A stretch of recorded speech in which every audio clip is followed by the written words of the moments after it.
You know, one narration says, during the time of Bani Israel, there was a worshipper who used to worship God either in a cave or in the desert. He had spent many years of his life dedicating his days and years only to worship Allah subhanahu wa ta'ala. One day this man decides to go to the city or to the village to visit his brother. He wanted something from the city.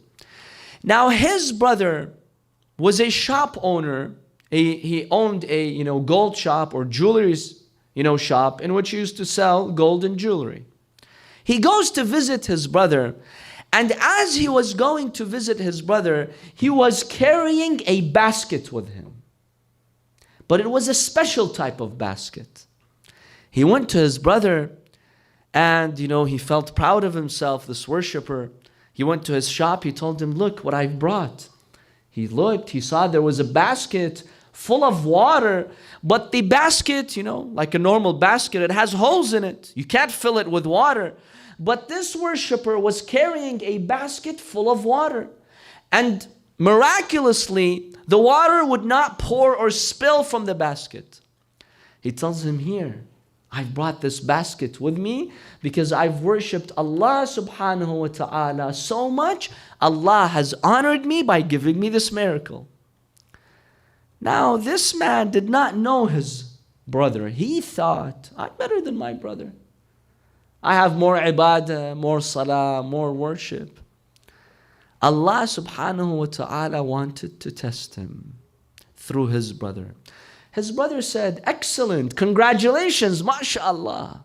What a worshipper are you? What a faithful person are you? I have one request from you. I need to go do something.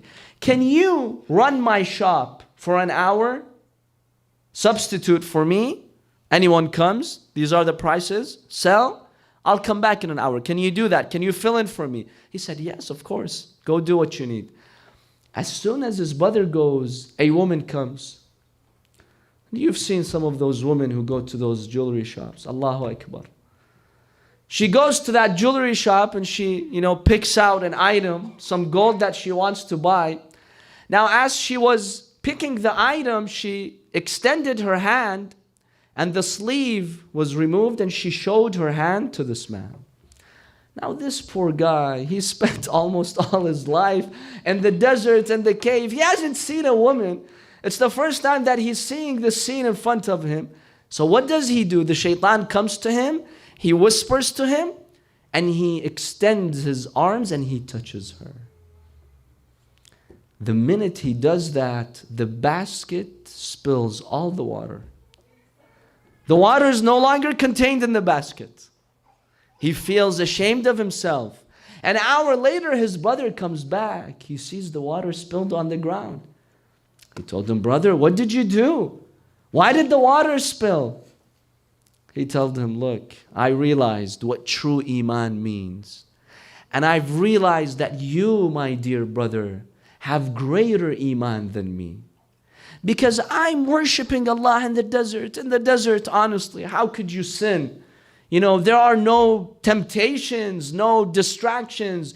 You, my brother, you live your daily life in the city and you deal with all types of people, yet you've managed to preserve your Iman and faith. You're the true worshipper. By being here in this shop, earning a halal living for your family and protecting yourself from sin, from any type of sin. You're true, you're an honest businessman, you fear Allah subhanahu wa ta'ala, you protect your desires and chastity. This is the true believer in Allah subhanahu wa ta'ala. And this is a lesson for us.